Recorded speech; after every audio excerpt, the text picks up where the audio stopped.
Caros amigos, bem-vindos ao Hoje na Segunda Guerra Mundial. Neste vídeo falaremos sobre como os U-Boats alemães passaram de caçadores a caça. Quero aproveitar o tema do vídeo para dar uma dica muito bacana, o jogo World of Warships, que patrocina esse vídeo.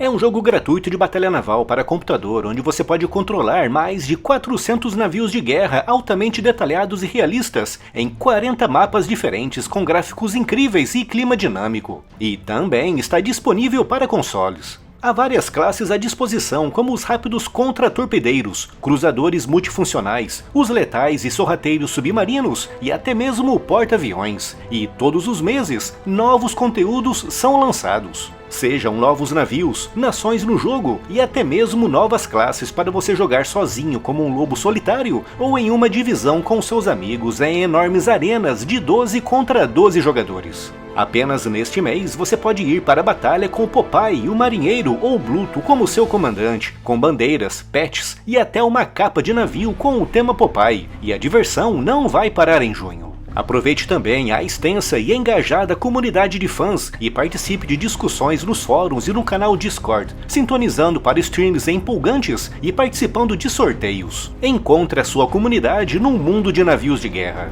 Então, o que você está esperando? Faça o download do jogo agora mesmo pelo primeiro link da descrição e se registre com o código POPAI para ganhar um enorme pacote de brindes como dobrões, créditos, tempo de conta premium e ainda vai poder escolher um navio depois de 15 batalhas. Clica aqui no link e se junte aos mais de 44 milhões de jogadores no melhor e mais envolvente jogo de batalha naval. Vejo vocês por lá!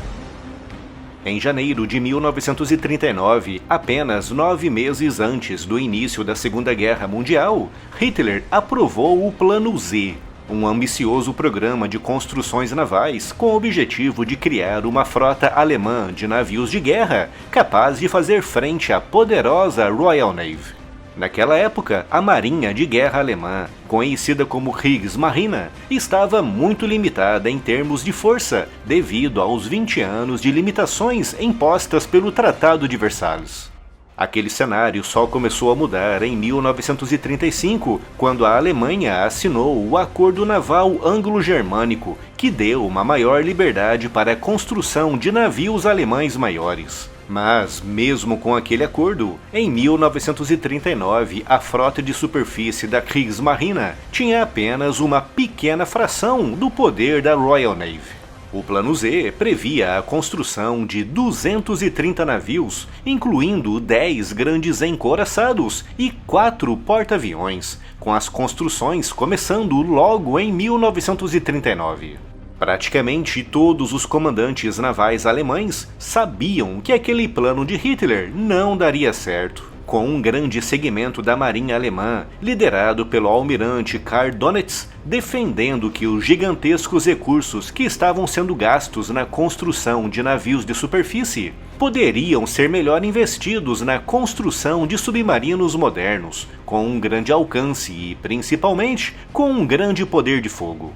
Mas Hitler, megalomaníaco como era, não queria submarinos silenciosos, discretos e invisíveis. Ele queria grandes frotas de superfície para mostrar ao mundo o poder da sua marinha. E por isso, apesar do protesto de muitos comandantes, durante 1939, grande parte dos recursos orientados para aquele ramo foram destinados à construção de grandes navios de superfície.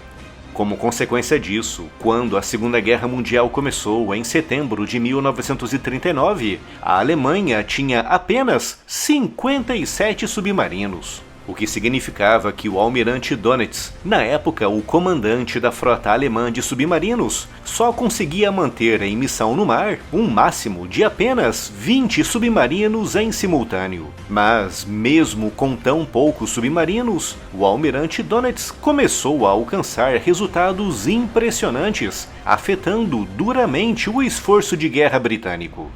A partir de junho de 1940, após a conquista alemã da França, Donitz passou a usar bases navais francesas no Atlântico, encurtando o caminho até as zonas de caça no meio do oceano. Como consequência disso, os resultados positivos aumentaram ainda mais, levando a uma fase da guerra conhecida como o Tempo Feliz para a Marinha Alemã. Entre julho e outubro de 1940, os U-Boats de Donetsk afundaram quase 1,5 milhão de toneladas em navios mercantes aliados.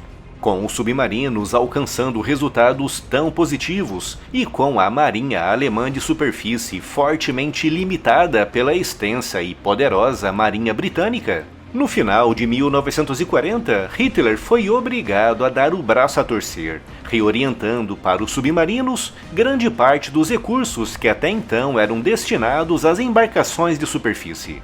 Com cada vez mais recursos, Donetsk pôde se focar no desenvolvimento e construção de submarinos cada vez mais avançados e também em táticas cada vez mais letais, como a famosa Alcateia, que envolvia ataques de múltiplos submarinos contra os gigantescos comboios que cruzavam o Atlântico.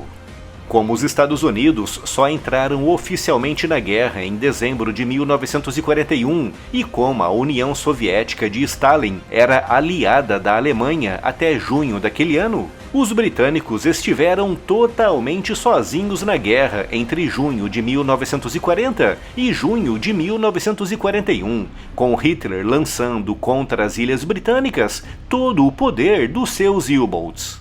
Naquela época, os britânicos perdiam quase 2 vezes mais navios do que aqueles que conseguiam construir, com o primeiro-ministro britânico Winston Churchill escrevendo nas suas memórias que a única arma alemã que ele realmente temeu na guerra foram os submarinos.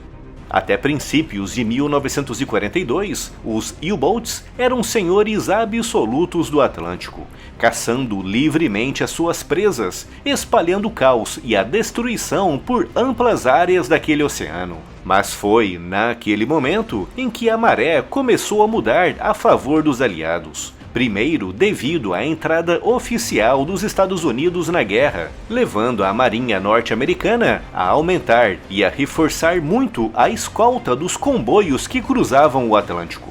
Foi também em 1942 que os navios britânicos e norte-americanos começaram a operar sonares cada vez mais precisos e funcionais, com o mesmo acontecendo na área dos radares de superfície, mas o fator que realmente mudou tudo foi no campo da inteligência, após os aliados conseguirem quebrar o código criptográfico da máquina Enigma, algo que só foi possível após a captura de um exemplar da máquina e dos seus respectivos códigos do submarino U-110 em maio de 1941.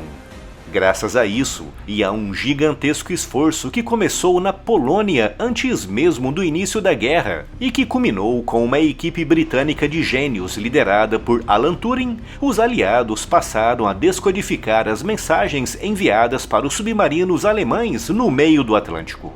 Todas as grandes movimentações de U-Boats alemães passaram a ser conhecidas com antecipação pelos aliados, que podiam, assim, concentrar os seus esforços contra aquelas ações realmente grandes e que colocavam em risco cargas mais importantes. Essa conjugação de fatores, a entrada dos Estados Unidos na guerra e o consequente incremento e reforço da escolta dos comboios, o desenvolvimento de sonares e radares de superfície e a descodificação do código secreto alemão transformaram os submarinos alemães, que passaram de caçadores implacáveis à caça dos navios de guerra aliados. Durante a guerra, os alemães construíram cerca de 1.100 submarinos, o maior esforço de construção de submarinos de toda a história, mas perderam quase 800 embarcações, correspondendo a uma taxa de baixas de 75%. De todos os ramos das forças armadas de qualquer uma das nações envolvidas naquela guerra, os submarinos alemães foram aqueles que mais baixas sofreram.